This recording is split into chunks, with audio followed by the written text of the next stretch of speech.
Do you think that the Packers can make the playoffs going into the last week of the season? And with the Minnesota Vikings faltering, how concerned are you about the Vikings going into the playoffs despite having a 12-4 record? Well, I'll answer the first question. It's in the air for me, mainly because their last opponent of the year is the Lions. The Lions are competing for that same exact wild card spot. The Lions have the same exact record at 8-8.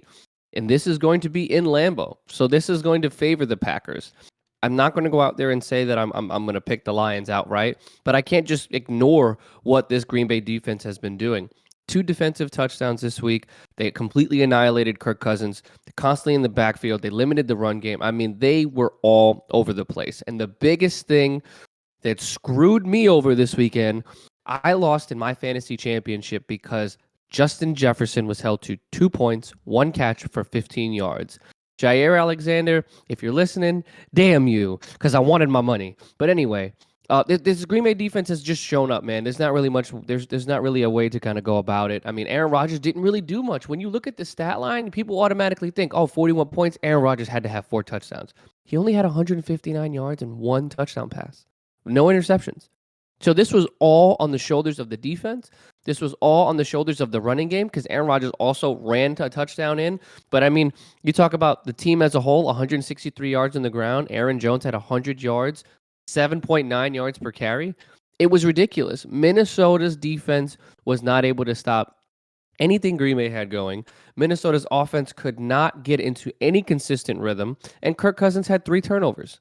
There's really nothing you can say other than, wow, the Vikings look like the biggest sham in all of football right now because this is not their first 40-point blowout. Or excuse me, this isn't their first 30-point blowout. They got blown up by the Cowboys just a few weeks ago. They got torched by Indy in the first half, albeit they came back. But if anything, this shows this Vikings defense may be the worst defense in the playoffs. They've allowed multiple 30-point elaborations. That's a horrible word. They've allowed multiple 30-point games to where Kirk has to either play from behind or this offense has to continue to put out points when you should be able to rely on your run game to drain the clock.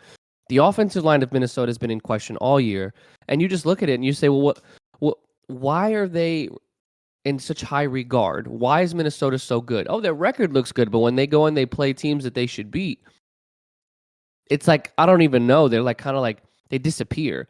The Dallas game wasn't a fluke of anything because I mean Dallas just what was that, Kyle? Like 40 something to 3 or It, something. Oh it, my. it was an absolute blowout. I mean, Tony Pollard by himself just absolutely torched that Vikings defense. I think it was like 41-3. It was just an absolute runaway of a game. It was just ridiculous. So I say that to go into the second question, the Vikings they're in immediate panic mode right now. You couldn't get your best playmaker the ball. Targeted 5 times, 1 catch.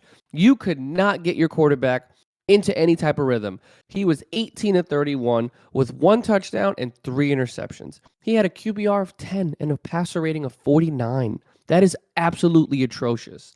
So when you look at this and you say, well, our defense can't stop a nosebleed. Our offensive line can't hold up a stick. What are they going to do?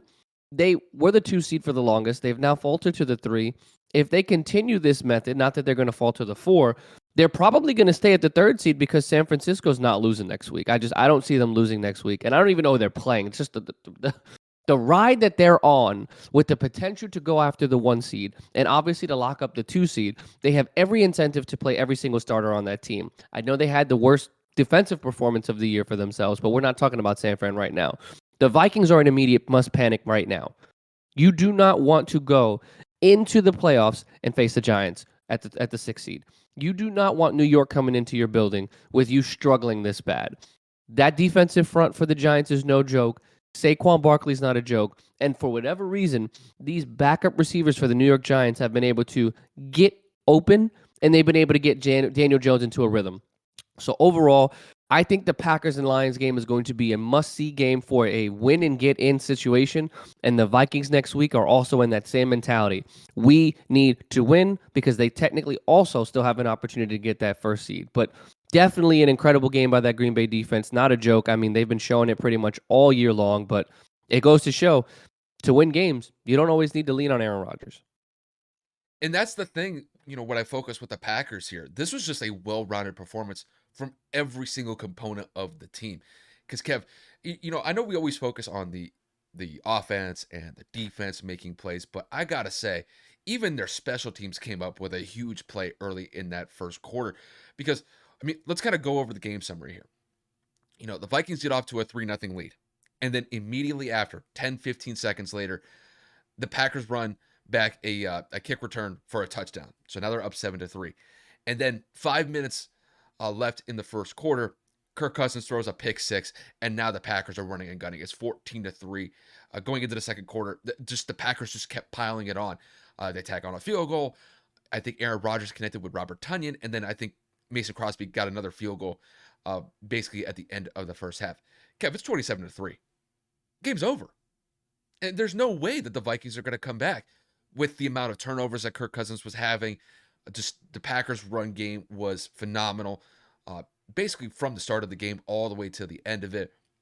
And with it being this cold right now, we're in January, and like this is where the Packers they could really rely on the run game to get them points on the board and really just establish some consistent drives for the offense. It doesn't have to be all Aaron Rodgers here. And as far as I see it, with them, having a huge matchup that's going to dictate that final wild card spot potentially in the NFC, the Packers are in a good space right now, especially with the fact that they've won 4 straight games since I would say the beginning of December. And Kev, we talked about the Packers multiple times over the last, I'd say month and a half, where we didn't see their playoff chances being alive, just because through September, and I would say all the way up until Thanksgiving, they hadn't really given us any reason to back them. They had been an inconsistent offensive team. Aaron Rodgers and the wide receivers that they have in their wide receiving core, they just couldn't get the chemistry locked up. And despite the fact that the defense played pretty solid football, they just weren't able to get wins consistently. Well, they've finally been able to counteract that, and they've been finally putting up some dubs to get them back to what I could say is a respectable record. I'm not saying like they're a team that needs to be feared going into the playoffs potentially, but nonetheless, to go from where they were a month ago to where they are at now, it is an impressive feat because there were a lot of people. I think, Kev, we even talked about this a little bit about, even some of their coaching staff could have been on the hot seat going into the postseason had they not made the playoffs, or I should say the offseason, to be more specific. But overall, the Packers have a good formula here. And, when it comes to this potential matchup, we're going to see in week 18 featuring the Packers and the Lions, it's going to be a good one. Now, to kick it to the Vikings are in panic mode as far as I see it. They had the number 2 seed locked up. And with them getting absolutely smacked by the Packers in this manner, we're going to see what this team is made of going into the playoffs potentially. Because, when I look at the rest of the NFC right now, you got the Cowboys to contend with, you got the 49ers to contend with, you still have the Eagles to contend with. And to be quite honest with you, you could make a legitimate case that all those teams that I just mentioned are better than the Vikings, even though the Vikings had a better record for pretty much 90% of the season so far. The Vikings, I think that they're a sham. Their defense is just not to be trusted. There have been multiple games, like you said, Kev, where they've given up 30 plus points, where they've gotten absolutely smoked. And, you look at what Kirk Cousins has done in games where they need him to step up. He has faltered. That Cowboys game was just an absolute train wreck. This was another one. Against the Eagles at the beginning of the year. I know that was back in September, but nonetheless, he struggled. And when it comes to these big games where we see Kirk Cousins falter, he hasn't really given us much to work with outside of the one Patriot game where I believe that was a Sunday night game. They haven't been able to do that. Actually, I take that back. That was on Thanksgiving. That was on Thanksgiving night.